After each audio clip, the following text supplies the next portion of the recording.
영상으로 함께 예배하시는 모든 성도님들과 가정 가운데 하나님 평강이 함께 하시길 축복합니다. 우리 함께 말씀 보겠습니다. 사도행전 6장 5절 6절 말씀입니다. 사도행전 6장 5절 6절 말씀 우리 함께 읽겠습니다. 온 무리가 이 말을 기뻐하여 믿음과 성령이 충만한 사람 스데반과 또 빌립과 브로고로와 니가노르와 디몬과 바메나와 유대교에 입교했던 안디옥 사람 니골라를 택하여 사도들 앞에 세우니 사도들이 기도하고 그들에게 안수하니라. 아멘. 우리 함께 읽은 오늘 요절 말씀은요, 사도행전 6장 1절에서부터 7절 사이에 기록되어 있는 사건의 한 장면을 보여주는 말씀인데요. 예루살렘 교회 최초로 집사가 세워지는 이 사건과 관련해서 오늘 말씀 함께 생각해보고 또 이 사건을 통해 교회에 가르치고 있는 부분들 함께 생각해 보도록 하겠습니다. 예루살렘 교회 내부적으로 그 앞에 아나니아 삽비라 사건 같이 내부적 문제가 있기는 있었죠. 그러나 외부적 박해가 있었고 또 다시 이제 내부적인 모습에 대해서 한 번 더 이제 보여주는 장면이 이제 6장 1절에서 7절 말씀인데요. 갈등이 있었다라고 소개를 하고 있습니다. 사도행전 6장 1절 그때 제자가 더 많아졌는데 헬라파 유대인들이 자기의 과부들이 매일 구제에 빠짐으로 히브리파 사람을 원망하니 교회 안, 똑같은 예루살렘 교회 안인데요. 헬라파 유대인들이 있고 히브리파 유대인들이 있더라라는 정황을 우리가 먼저 볼 수 있죠. 헬라파 유대인은 헬라인 유대인이라기보다는요 혈통으로는 유대인이죠. 그러나 팔레스타인에서 태어나지 않은 포로기를 거치면서 흩어졌던, 그래서 팔레스타인 땅이 아닌 다른 지역에서 헬라 지역에서 태어났으나 유대인 정체성과 정통성을 가지고 있는 이 유대인들을 지칭하는 표현이고요. 그들이 다른 지역에 거주하다가 이제 팔레스타인에 와서 살게 된 그런 경우를 이제 볼 수 있고요. 그들을 헬라파 유대인이라고 지칭을 하고, 히브리파 유대인은 팔레스타인 땅에서 태어나서 팔레스타인 안에서 지속적으로 거주하고 주로 사용하는 언어도 아람어인. 헬라파 유대인하고 히브리파 유대인 혈통으로 똑같고 둘 다 서로 유대인인 것을 알고 있습니다. 그러나 가장 큰 차이는 사용하는 언어가 다르다는 것이 있었고요. 심지어는 그들이 주로 읽는 경전들, 구약 성경을 읽지만 히브리파 유대인들은 히브리어 성경을 읽고 헬라파 유대인들은 70인역이라고 헬라어로 번역된 성경을 주 경전으로 사용했던 정황이 이제 학자들 통해서 이야기되어지는데요.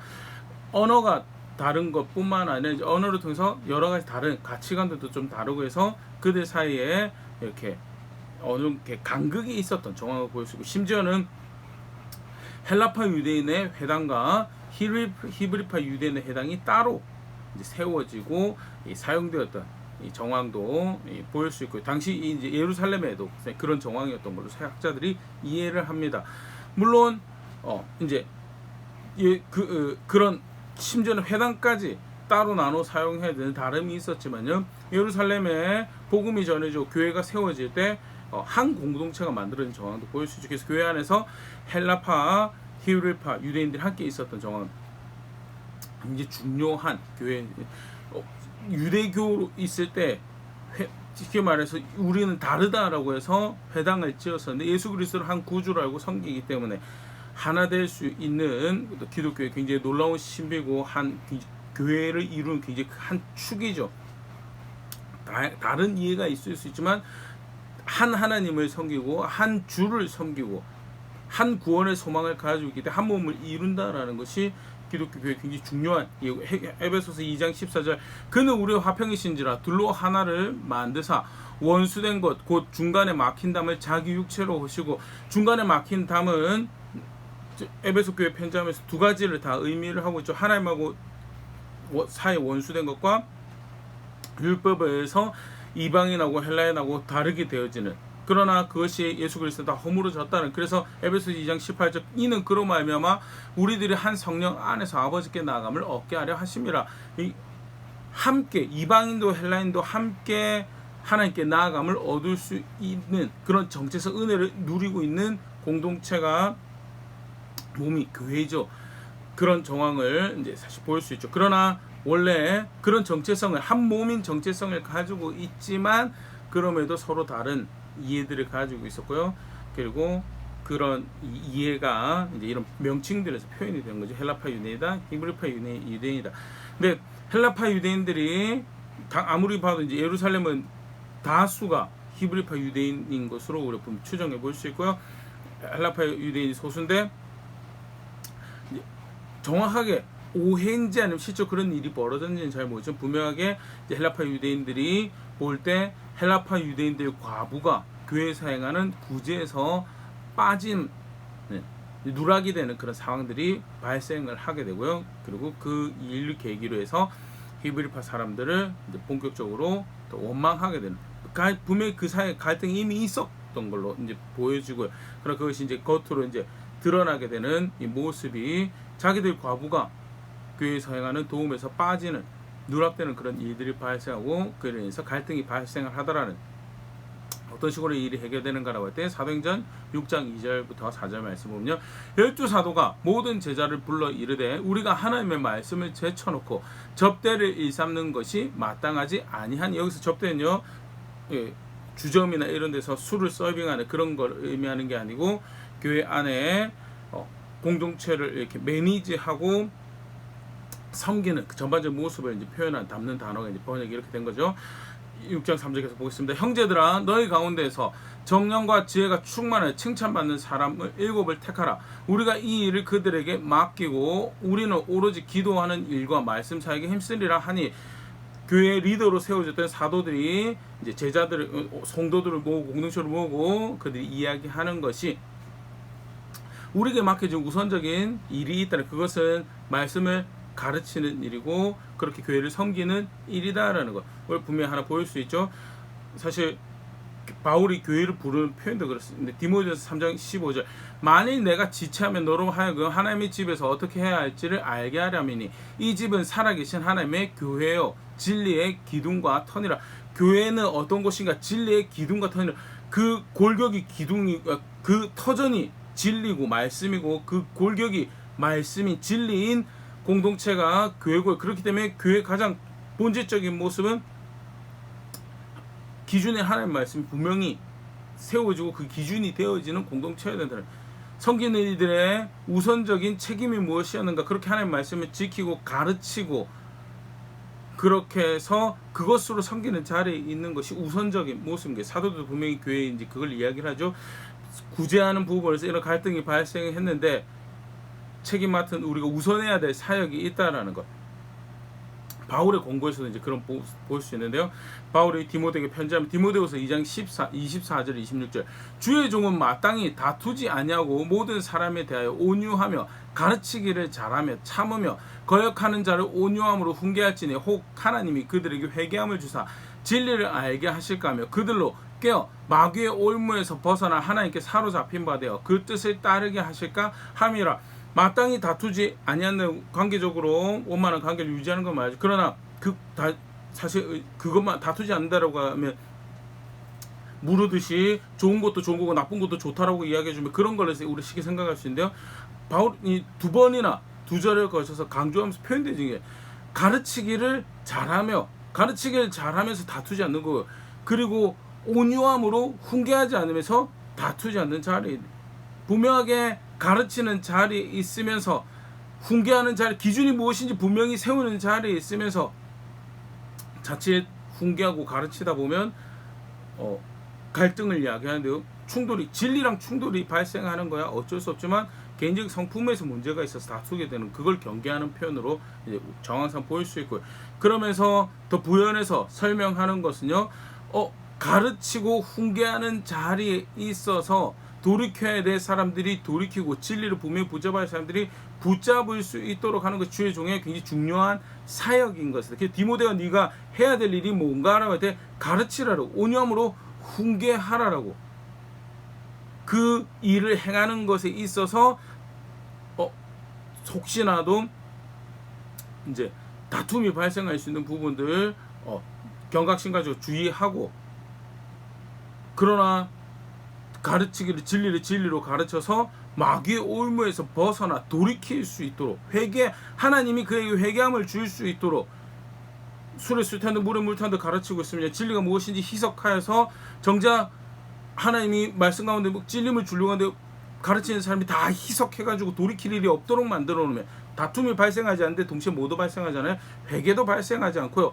올무에서 벗어나 하나님께로 돌아오는 일도 발생하지 않고요. 그거는 주의 종이 해서는 될 일이 아니고 책임 맡은 사역자로서 디모데가 섬길 때, 교회를 섬길 때 가르친 자리, 순교한 자리. 그래서 그 다음에 디모데후서 4장 2절에 가서 뭐라고, 너는 말씀을 전파하라. 때를 얻든지 못 얻든지 항상 힘쓰라. 범사의 오래 참음과 가르침으로 경책하며 경계하며 권하라. 온유함으로 견디면서 뭐하라고? 계속해서 가르치라라고. 계속 가르치라. 그래서 경책하고 훈계하고 경각심 가지도록 하고 권하고 인도하고 도전하고 위로하고 격려, 계속해서 그들이 그래서 갈 길을 가할 수 있도록 하라라고. 때를 얻든지 못 얻든지 지속적으로 가르치라라고 고면하고 있는 것이 사역의 책임자로 있는 디모데에게 하는 이야기고, 동일한 그런 이해를 우리가 보일 수 있죠. 우선적으로 해야 될 사역이 하나님 말씀을 하나님 말씀될 수 있도록 보존하고, 그리고 그것을 하나님 말씀처럼 가르치는 그 일에 우리가 매진해야 될 것이다. 그래서 그로 인해 발생하는 사람이니까 한계가 있죠. 그래서 그 일을 잘 섬기기 위해서 리더들을 세우겠다라는 것이 이제 사도들이 이 갈등으로 발생한 이 일에 대해서 해결책을 이야기를 하는 거죠. 비슷한 모습을 우리가 모세를 돕기 위해서 70인의 리더들이 세워지는 정황에서도 우리가 보일 수 있는데요.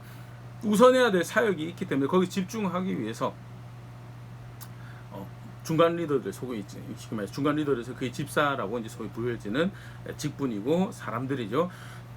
오늘 본문을 읽었던 본문에서 이야기하는 집사의 기준은요, 성령과 지혜가 충만하고 칭찬받는 사람들. 이게 무엇을 의미하는가요? 성령과 지혜가 충만하다라는 것은요, 우리 자칫 사실 성령이 충만하다라는 표현에 쉽게 우리가 할 수 있는 것이 은사가 나타나는 이런 것들을 생각할 수 있는데요. 실제로 하나님 영이 충만하다라는 이해는요, 은사보다는, 물론 은사도 뒤따를 수 있겠지만요, 은사보다 더 우선적으로 하나님 영이, 하나님 백성, 언약 백성에게 하나님 영이 충만하다라는 것은 에스겔 36장 27절, 또 내 신을 너희 속에 두어 너희로 내 율례를 행하게 하리니 너희가 내 규례를 지켜 행할지라. 하나님의 성령이 충만하다라는 것은 하나님 말씀을 그렇게 사랑하고 하나님을 존중하는 자리에서 하나님 뜻을 어떻게 해서 이루어가고자 하는, 에스겔 36장 27절에 내 신을, 하나님 영이 너희 속에 두어서 발생하는 일이 뭐냐, 내 뜻을, 내 율례를, 내 명령을 따라 살아가도록 하는 것이다 라는, 하나님 영이 충만하게 임해서, 그게 사실은 그래서 하나님 영이 충만하라는 것, 지혜가 충만한 것 함께 표현되어진 정황으로 볼 수 있죠. 하나님 영이 충만하면 신령한 지혜가 넘친다. 영적인 어떤 현상들의 그런 그 신비로운 그걸 이해할 수 있는 그런 정황보다는요, 여기서 말하는 성령과 지혜가 충만하다는 것은 하나님 영이 충만히 그가 거한다라는 것, 그가 하나님 말씀을 존중하는 것으로 드러나는 그런 모습이, 하나님 말씀을 존중하는 게 결국 뭐죠? 그게 교회에서 말하는 지혜죠. 하나님 영이 충만한 것이 말씀이 충만한 것으로 이해되어진 정황을 또 하나 보일 수 있는 게 요한 1서 4장 6절입니다. 우리는 하나님께 속하였으니 하나님을 아는 자는 우리의 말을 듣고 하나님께 속하지 아니한 자는 우리의 말을 듣지 아니하나니 진리 영과 미혹의 영을 이로써 아느니라. 진리 영이 충만하면, 진리 영을 따르는 자리에 있으면 어떤 결과물이 나오느냐? 사도와 선지자의 가르침. 사도와 선지자, 저는 예수 그리스도 복음에 귀를 기울이는 자리에 있다. 설령 그 말씀이 자신의 마음을 괴롭게 하고 자신의 삶을 불편하게 만들더라도 그 말씀에, 그 복음에 귀를 기울여 어떻게 해서 그걸 기준으로 삼고 따라간 자리에 있고, 그렇지 않으면, 하나님의 영으로 충만하지 않으면, 또 반대 표현으로 미혹의 영을 따르는 자리에 있으면 사도와 선지자들이 전해주는, 가르치는 그리스도 복음을 존중하지 않더라라는 것이 사도 요한이 하는 이야기고요. 여기서 우리가 분명히 볼 수 있는 저 성령과 지혜가 충만한 것은요, 하나님이 충만하게 있어서 하나님 말씀을 존중하고 실제로 그것이 삶의 열매로 나타나는 그런 정황을, 지혜로 드러나는, 하나님 말씀을 생명해 주신 그 말씀을 따르는 지혜로 드러나는 충만한 모습을 의미하는 것임을 분명히 볼 수 있고요. 그 다음에 칭찬받는 사람은 무엇을 의미하는가? 다른 사람에게 쉽게 말해서 칭찬받는 것. 근데 성경에서 말하는 다른 사람이 칭찬받는 사람은 어떤 사람인가라고 할 때 로마서 15장 2절이 우리에게 힌트를 주는데요. 우리 각 사람이 이웃을 기쁘게 하되 선을 이루고 덕을 세우도록 할지니, 관계 가운데서 선을 이루고 덕을 세우는 사람이 칭찬받는 사람이죠. 비정상적인 이해로 칭찬받는 사람들이 있습니다. 그 사람들이 원하는 달콤함들을 그 입에 쥐어주고, 그 사람들이 원하는 것들을 그 손에 쥐어주면 칭찬받는 그런 케이스지. 그러나 일반적으로 보통적으로 하나님 앞에서 양심적이다라고 할 때 칭찬받는, 더더군다나 성경적 관점에서, 교회의 관점에서, 하나님 관점에서 칭찬받는 사람들은 어떤 사람들이 선을 이루고 덕을 세우는 사람을 관계 가운데. 그래서 집사는 어떤 사람, 교회 섬김을 세워진 사람, 어떤 사람 성령과 지혜가 충만하고 하는 말씀을 존중하고 실제로 그것을 삶의 기준으로 따라 사는 지혜가 충만한 자리에 있는 사람이고, 나아가서 그것을 관계 가운데 잘 펼쳐내어서 선을 이루고 덕을 세우는 자리에 있는 사람이, 그 사람이 사도의 권위 아래서 하나님 교회에 맡기신 일들을 할 수 있도록 몸을 돌보고 섬기는 그런 리더가 될 수 있다라는 것이 이해죠. 바울이 이제 집사의 기준으로 이야기하는 권고에도 사실은 동일한 이해를 우리가 볼 수 있습니다. 디모데전서 3장 8절 10절 12절 말씀인데요. 3장 8절 10절 말씀 먼저 보면, 이와 같이 집사들도 정중하고 일구연하지 아니하고 술에 임박히지 아니하고 더러운 일을 탐하지 아니하고 깨끗한 양심의 비밀의 믿음의 비밀을 가진 자라 할지니, 이 사람들을 먼저 시험하여 보고 그 후에 책망할 것이 없으면 집사의 직분을 맡게 할 것이요, 정중하고, 쉽게 말해서 하는 말씀으로 자신의 자세나 그 삶에 대한 애티튜드, 성품이 다듬어진 거죠. 그 말에 무례함이 없고 입술에 무례함이 없는 정중한 사람. 일구이연하지 않는다는 것도 한 말로 두 말 하는, 사람들 비위 맞추고 세상 질서 쫓는다고 하는 말씀이 이랬다가 저랬다가 하는 사람이 아니고, 하는 말씀 존중하여서 삶의 살아갈 방식을 이야기하고 추구하는 바를 방향성을 이야기하는 그런 자리고, 나아가서 일구이연하는 또 다른 모습이요, 행동이 다르면 일구이연을 하게 돼요. 결국 말은 하는 말씀 앞에서는, 교회 앞에서는 이게 맞는 겁니다라고 동의했는데 그렇게 살아갈 기쁨이 없어요. 그걸 살아갈 흥미도 없고 열정도 없고, 그래서 자기 마음대로 살아가는 말을, 삶을 변명하기 위해서 뭘 해요? 다른 말을 만들어내요. 그 일구이연을. 그러나 교회에서 섬기는 사람은 일구이연하죠. 정중하고 일구이연하지 않고, 다음에 다른 쾌락에 중독되지 않는, 술에 임박하지 않는단 말, 그 말이죠.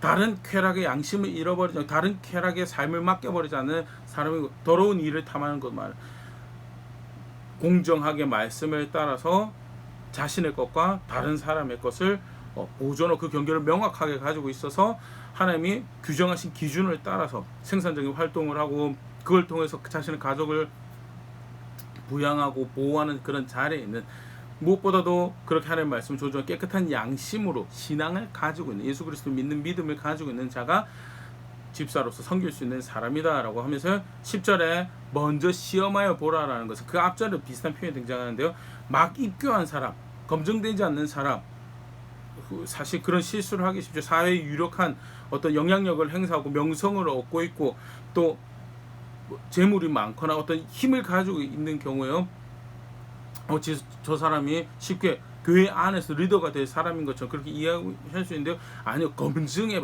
세속적인 가치관과 세계관으로 교회 안에서 권위를 부여받고 위임받아서 영향력을 행사하여, 그거는 사실 공동체를 망치는 지름길이 되는 거예요. 그래서 검증하여 보고 책망할 것이 없다라고 지금 직사의 직분을 맡기고요. 또 12절에 집사들은 한 아내의 남편이 되어 성적으로 정결함인 거예요. 순결함을 지켜가는 사람이고, 나아가서 자녀와 자기 집을 다스리는 자니, 목양을 할 수 있는 기본적인 소양이 자기 자녀를 잘 키우는, 하는 말씀에 따라 주의 교훈과 온교로 잘 길러내는, 또 나아가서 경제적인 면으로 또 육신적인 면으로 영적인 면으로 가정을 잘 이끌어가는 그런, 그것으로 검증된 사람이 뭐하냐, 교회에 섬김의 일을, 집사의 직분을 감당할 수 있는 사람 될 것이고, 앞서 살펴봤던 대로요, 사도행전 두 가지 표현을 그걸 이야기했죠.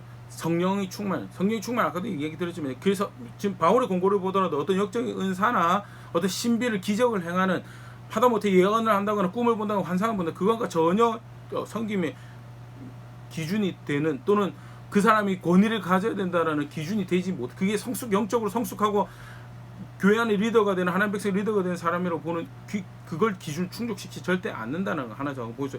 더 나아가서 그러면 사도행전에서 이야기하는 성령 충만이 뭐냐라고 할 때, 뒤에서 말하는 말씀에서 자신의 삶의 성품이 또 에티튜드가 정제되어서 정중함을 표현할 수 있는 게 사실 성령이 충만. 결국 사실은 뭐예요? 하나님 말씀 그렇게 존중하고 그것이 삶의 기준이 되기 때문에 그를 존중하고 그 생명의 복음을 생명의 말씀을 존중하는 지혜가 삶을 통해서 드러나는 그런 모습이 사실 이 성령과 지혜의 충만이라는 이 표현을 의미하는 바인 것을 바울의 공고를 우리가 비교해서 보여드리도 충분히 보일 수 있는데요. 그런 사람을 추천하라. 그럼 우리가 그 중에서 세울 수 있도록 리더를 세울 수 있도록 그렇게 하겠다라고 사도들이 이야기를 하게 되고요. 그러면 다시 한 번 더 확인한 것이 좀 전에 6장 4절 말씀이죠. 우리가 우선해야 될 사역, 말씀의 사역에 힘써야 될 것에 대해서 이야기를 하게 돼. 그래서 그 말을 사도가 했을 때 사람들이 그것을 기뻐하고 받아들입니다. 그리고 등장하는 말씀이 오늘 우리가 읽었던 5절 말씀. 다시 보면요. 사도행전 6장 5절. 온 무리가 이 말을 기뻐하여 믿음과 성령이 충만한 사람 스데반과 또 빌립과 브로고로와 니가노르와 디몬과 바메나 유대교에 입교했던 안디옥 사람 니고라를 택하여 사도들 앞에 세우니 사도들이 기도하고 그들에게 안수하니라 하면서 사실은 우리는 외국 이름이라서 잘 이 이름들이 보여주는 의미에 대해서 좀 약할 수 있는데요. 학자들의 도움을 좀 받으면 누가가 의도적으로 사실은 이 이름들이 다 헬라식 이름이라고 합니다. 쉽게 말해서 유대식, 아람어식 또는 히브리식 이름이 아니고 아브라함, 야곱 뭐 이런 식으로 가는 이삭 이런 이름들이 아니고 헬라식 이름이라고 합니다. 이게 무엇을 의미하는가라고 할 때 물론 이 사람들이 다 유대인들이겠죠. 유대인들인데 나중에 보면 니골라 같은 경우는 아예 이방인 출신이었던 것을 니골라가 유대교에 입교했다는 그러니까 아예 이방인이었던 것을 정확히 보일 수 있고요. 나머지 사람들은 유대인이긴 한데 헬라식 이름을 가지고 있는 유대인 대다수가 사실은 그 당시 헬라식 이름을 가지고 있습니다. 더더욱 지금 오늘 갈등이 뭐 있는가 헬라파 유대인들이 자기들이 공정하게 다뤄지지 못한다라고 대우받지 못하고 있다라고 여겨져서 히브리파 유대인들이 원망하는 상황 그런 상황에서 자기들이 이제 추천을 한 사람들을 됐을 때 사도들이 누구를 뽑았는가라고 하면 헬라식 이름을 가지고 있는 유대인들을 뽑았다라는 불공정에 대해서 불평을 했을 때 그러면 너희가 이야기하는 불공정에 대해서 책임감 있게 너희들이 펼쳐가라는 그런 이제 이해로도 우리가 사실 그 이름에서 그런 누앙스를 보일 수 있다라는 학자들의 이야기가 있는데요. 사실 본문 안에서 또 누가가 의도적으로 그런 식으로 표기를 했을 가능성도 우리가 볼 수 있는 그런 대목이고 분명한 것은 그렇게 해서 첫 번째 집사들이 세워지더라는 것. 또 하나 더 아까 이렇게 관련해서 보면요. 집사들이 추천을 사도가 먼저 추천을 하라라고 그럼 그 중에 우리가 택할 수 있게 택할 것이다라고 이야기를 하는데요. 자칫 보면 추천하면 다 이제 집사로 세워져야 되는 것처럼 이해를 하는 이 본문을 가지고 그렇게 이해하는 경향이 있고요. 그래서 교회에서 집사를 세울 때 마치 인기 투표하듯이 교인 투표를 통해서 집사를 선출하는 그런 이해를 주장을 하는 경향들도 보일 수가 있는데요. 이름이 누가가 선출한 이름들을 볼 때 의도적으로 투표를 했다라기보다 그들이 추천한 사람들이 투표를 했다라기보다는 인기 투표식으로 사도들이 지목을 해서 등장했기에 오히려 더 헬라식 이름을 가진 유대인들이 선출되었던 것이 아닌가라는 그런 정황들도 보일 수 있고요. 그래서 인기 투표로 집사가 세워진 거 아니다. 분명히 아까도 우리 봤죠. 추천을 하고 그리고 사도들이 위임을 하는 그런 정황에서 세워지는 그 주어진 권위에 대해서 말씀을 맡은 자들이 하나님 뜻을 이뤄가는 데 있어서 필요한 리더들을 이렇게 세워지는 그런 정황들을 볼 수 있고요. 그 다음에 우리가 읽었던 말씀 6절에서 사도들이 그들에게 안수했다는데요. 학자들이 이야기할 때 이제 이렇게 쉽게 말해서 위임식 같은 어떤 이렇게 포멀한 형식 같이 위임식을 갖췄다라기보다는요. 그들에게 하나님의 은총을 구하고 또 그들이 이제 공식적으로 사람들 앞에서 위임받은 리더들이 됨에 대해서 상징적으로 드러내는 행동으로 안수를 했다는 가끔 이 안수를 가지고 어떤 사도의 능력이 전달되었다 그렇게 이해하는데 절대 그런 정황은 사실 본문에서 절대 읽을 수가 없고요. 사실은 축복을 내리시는 분은 하나님이시죠. 하나님이 그들에게 복을 주시고 그 일을 감당할 수 있도록 은혜를 베푸시는, 그것을 기원하는 의미에서 상징적으로 손을 안수하고 그렇게 리더로 세워진 정황을 이제 보일 수 있는 모습이 등장을 하고요. 결론이죠. 6장 7절 하나님 말씀이 점점 왕성하여 예루살렘에 있는 제자의 수가 심히 많아지고 허다한 제사장 무리도 이 도에 복종하니라. 갈등이 있었습니다. 그러나 지혜롭게 하나님 뜻을 존중하면서 또 그 갈등을 잘 해결해 가고, 그 가운데 하나님은 지속적으로 그 하나님 뜻을 구하고 따르는 교회를 통하여 하나님 명과 예수 그리스도 복음을 확장해 가더라라는 거예요. 복음이 전달되어지고 그 가운데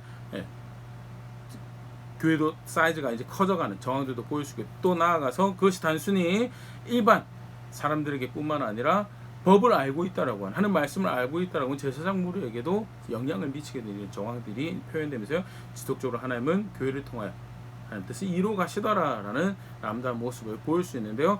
간단하게 이야기 살펴봤는데요, 한 두 가지 정도 우리가 생각해 볼 수 있을 것 같습니다. 먼저는 초대교회, 속칭 요 얼마 전에 성령께서 강림한 오순절 놀라운 역사가 있었고요. 그리고 이적이 펼쳐지는 그 성령께서 막 살아 움직이고 역동적으로 활동하시는 그런 사도들 통해서 놀라운 일들이 펼쳐져가는 그런 교회임에도 불구하고 갈등이 있더라라는 거예요. 갈등이 있더라. 문제가 있네. 근데 사실은 사람의 모임이기 때문에 갈등이 없을 수 없다. 그렇다고 해서 정체성이 훼손되는 거 아니죠. 예루살렘 교회 분명히 정체성을 가지고 있습니다. 어떤 정체성이냐? 에베소 4장 4절 몸이 하나요 성령도 한 분이시니 이와 같이 너희가 부르심의 한 소망 안에서 부르심을 받았느냐. 한 몸을 이루고요, 한 영의 인도하심을 따른다라고 하는 교회요. 그럼에도 불구하고 헬라파 유대인도 그렇고요, 히브리파 유대인도 그렇고 한 예수 그리스도를 믿고 그 안에서 주의 백성이 돼 하나님 백성이 된다라고 하는 백성들에서, 그럼에도 불구하고 헬라식으로 히브리식으로 생각하는 그런 언어를 사용하고요, 또 더 익숙한 문화들이 있고 다름이 분명히 있어서 그 다름으로 인한 갈등이 발생할 수 있는 요소가 있다라는 거예요. 그게 교회죠. 그래서 문제가 없는 교회, 갈등이 없는 교회를 찾습니다라고 하는 이해는요, 사실은 2000년 교회 역사에서 그런 교회는 없었다라는 거예요. 취향 맞는 교회를 찾고 싶습니다라고 할 때 있을 수도 있습니다. 그러나 사실은 자기가 자기 마음대로 교회를 만들어내지 않는 이상은요, 교회의 원칙은 늘 예수님이시고요, 예수님이 불러 모으신 사람들과 한 몸을 이룬다고 할 때요, 사실 자기 취향에 맞는 교회를 찾는다라는 것은 불가능합니다. 그리고 사실은 그 표현 자체가 굉장히 사실 문제적인 표현이고요. 하나됨의 정체성은 분명히 가지고 있으나 갈등이 있더라는, 그렇기 때문에 뭐가 필요하냐? 그 정체성을 지켜가기 위한 수고가 필요하다라는 거예요. 성령께서 임하시고 예수님으로부터 가르침을 받았던 사도들이 교회를 운영해 감에도 불구하고 갈등이, 그렇기 때문에 예루살렘 교회도 어떤 수고가 필요하냐? 정체성을 지켜가기 위한 수고가 필요하더라.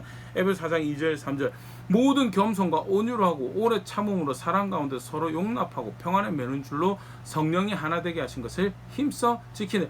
겸손과 온유함과 오래 참음으로 서로 용납하고, 비진리는 용납하면 안 되죠. 그러나 비본질적인 것들, 서로 용납할 수 있는 부분들이 분명히 있습니다. 제가 이제 전설같이 들은 이야기인데, 그 교회 상기 김장하다가 젓갈을 멸치 젓갈 쓰느냐 새우 젓갈 쓰느냐도 가지고도 다툼이 그게 사실은 사람의 모임이죠. 거기 취향 주장하고 있으면요, 큰일 납니다. 용납할 수 있는 모습들이 분명히 있어요. 별로 중요하지 않아요. 용납하고. 그래서 어떻게 하느냐? 어떻게 해서든 성령이 하나 되게 하신 것을 힘써 지켜가기 위한 수고가 필요하고, 오늘 예루살렘 교회가 사도와 온 교회가 모여서 그 수고를 기울이죠. 그런 끝에 무엇을 세우죠? 중간 리더를 세우더라. 그런데 이 정체성을 지키기 위한 수고 가운데 오늘 모습에도 분명히 보일 수 있지만요, 우선해야 되는 하나님 뜻이 있다라는, 사도와 선지자, 사도들에게 당신들이 직접 하면 더 공정할 것 같습니다라고 이야기할 수 있습니다. 분명히 그렇게 할 수 있어요. 그리고 사도들이 하면 사실 더 신뢰도 할 수 있을 거고요. 그러나 분명한 것은 하나님이 교회 가운데, 아까도 우리 간단히 살펴보죠. 교회는 하나님의 진리의 기둥과 터다라는 성경에서 가르치는 바죠. 그 말인즉 가장 우선적으로 책임 맡은 리더들에게 교회 본질적인 모습을 지켜가야 될 책임인데, 그게 뭐냐라고 할 때, 사람들이 교회로 함께 모였을 때, 그리스도 공동체로 함께 모였을 때 따뜻한 거, 사랑하는 거, 서로 섬기는 거 좋죠. 그런데 그거보다 더 우선해야 될 본질적인 모습이 있다. 그게 뭐냐? 말씀을 지키고 진리가 무엇인지 발견할 수 있는 그런 기둥과 터가 있어야 되는 게 교회고, 우선적인 책임이 있는 사역자들은 그들이 그걸 지켜가야 되는 우선순위. 그래서 우선해야 되는 하나님 뜻에 의해서 우리가 이 일을 어떻게 할까라고 정체성을 지키기 위해 수고를 하죠. 물론 제사장은 아닙니다만요, 구약의 하나님 백성도 사실은 하나님 그들을 통해서 거룩한 것이 무엇인지, 진리가 무엇인지 나타나고, 그래서 말씀을 주셨죠. 그리고 그 말씀을 우선적으로 보존하고 지켜가야 될 책임 있는 사람들로 제사장을 세웠어요. 말라기 2장 7절, 제사장의 입술은 지식을 지켜야겠고 사람들은 그 입에서 율법을 구해야 할 것이니 제사장은 만군의 여호와의 사자가 되면거늘. 신학교회 모두 다 제사장으로 부름받았죠. 그러나 그 부름받은 중에서도 책임 있는 사역자로, 리더로 위임받은 사람들이 있습니다.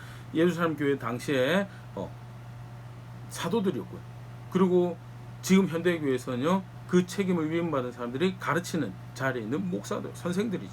그럼 그 사람들이 하면 공정할 것 같습니다. 그 사람들이 와서 기도해주면, 뭐 우리 식으로 치면 신방 와주면 좋죠, 훌륭하죠, 아름답죠. 할 수 있으면 하는 게 좋다라고 저도 생각을 합니다. 그러나 우선해야 될 사역이 있고, 그것이 우선적으로 지켜지는 가운데 그 다음에 일을 할 수 있도록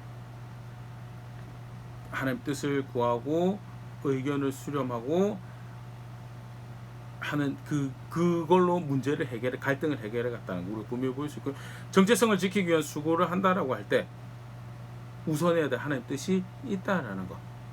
그러나 동시에 버리지 않아야 돼, 지켜가야 될 하나님 뜻이. 우선한다고 해서 우린 그거 못하니까 우린 더 이상 그럼 구제하지 않겠습니다라고 결론 내리지 않았죠. 말씀 사역을 하게 되기 때문에 바쁘니까 우린 그런 거 못합니다라고 결론 내리지 않고, 사도의 권위 아래서 그 일을 지혜롭게 할 수 있는 리더로 세울 수 있는 사람들을 세우죠. 지켜가야 될 하는 뜻이 있다는. 요한일서 3장 17절 18절, 누가 이 세상 재물을 가지고 형제 궁핍함을 보고도 도와줄 마음을 닫으면 하나님의 사랑이 어찌 그 속에 거하겠느냐. 자녀들아, 우리가 말과 혀로만 사랑하지 말고 행함과 진실함으로 하자라고.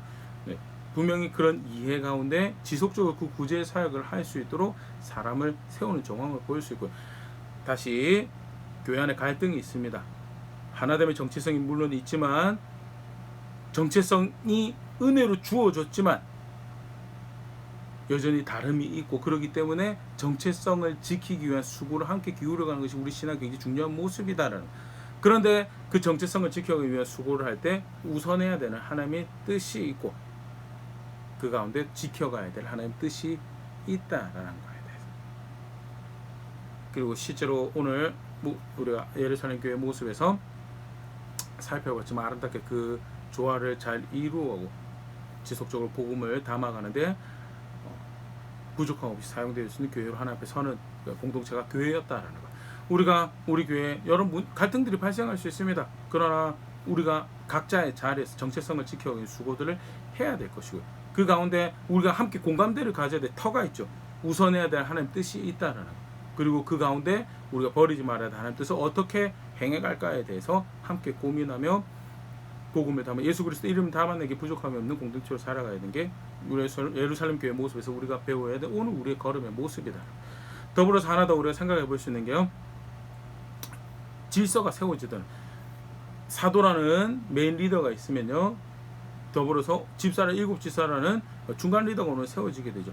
근데 사실은 그것을 하나님 뜻이 펼쳐져가는 모습으로 세워주고 교회가 그것을 자연스럽게 받아들이라. 간혹 성령께서 운행하시는, 역동적으로 운행하시는 초대교회이기 때문에 마치 성령의 감동을 따라서 뚜렷하게 세워진 조직도 없고 위기의 질서나 수직적 질서가 없이 성령의 감동만 받으면 거룩한 무질서를 이루면서도 아름다운 덕을 세워가지고, 그래서 그게 초대교회의 모습이었고, 오늘날의 교회도 그런 교회 안의 질서를 이야기하고 또 질서를 세우는 그런 리더들을 세우는 것 자체에 대해서 거부감을 가지는 그런 오해들이 있는데, 아닙니다. 리더 세워지고요, 권위가 분명히고, 그들이 이야기할 때 믿음으로 화답하고 하는 그런 이해들을 보일 수 있고요. 고린도전서 14장 39절 40절, 그런즉 내 형제들아 예언하기를 사모하며 방언 말하기를 금하지 말라. 모든 것을 품위 있게 하고 질서 있게 하라는. 예언하고 방언하고 다양한 은사에 대해 사모하는 거 고린도전서 12장부터 14장까지 바울이 가르치는 바죠. 그러나 중요한 원칙은 성령 인도하심을 따른다고 하면서 성령 감동을 추구한다라고 하면서 질서가 없는 것은 그것은 아니다라고. 예수 그리스도가 머리가 되시고 그 지체로 있다라고, 그 머리를 존중하고 그가 세우신 질서를 존중하고 그 가운데 질서를 존중하는 각자의 자리에 품위를, 성도로서 그 몸의 지체로서 품위를 유지하고 서로가 서로를 보존하고 존중하고 그 가운데 질서 있게 행하는 것이, 그게 진짜 진정 성령의 감동을 쫓고 성령을 따르는 모습이고 은사를 추구하는 바른 모습이고, 소위 슈퍼 능력을 행한다고 해서 나는 교회 안에 슈퍼 영향력을 가지고 질서고 머리고 아무것도 없는, 지체의 보존과 지체를 존중하는 품위를 지키는 그런 것도 없는, 그거는 교회가 아닌 거죠.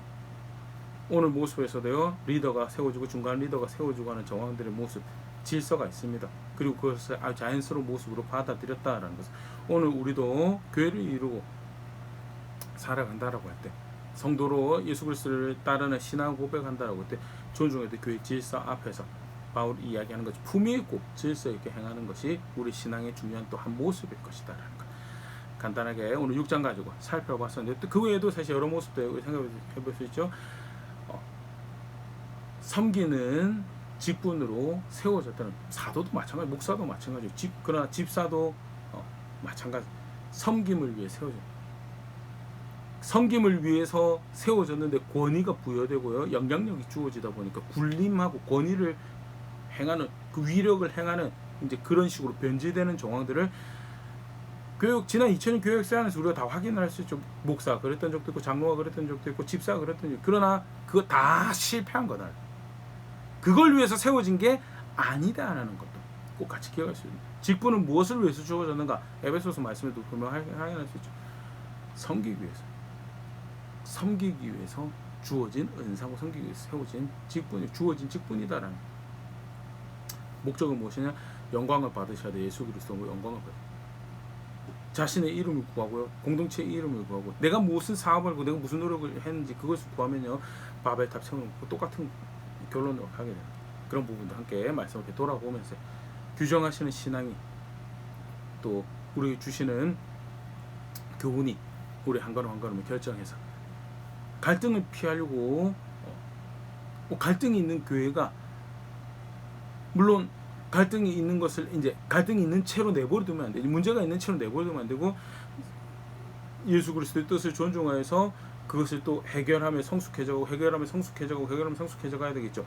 그러나 애시당초 갈등이 있는 것 자체를 거부하고 거절하는 행동은 교회에 대한 잘못된 이해다라는 거 같이 볼 수 있으면 좋을 것 같고요. 정체성을 지켜가기 위해서 수고하는 자리에서 성숙해져가는 그런 자리에는 제가 될 수 있으면 좋을 것 같고, 그렇게 함께 자라가는 우리 될 수 있으면 좋을 것 같습니다.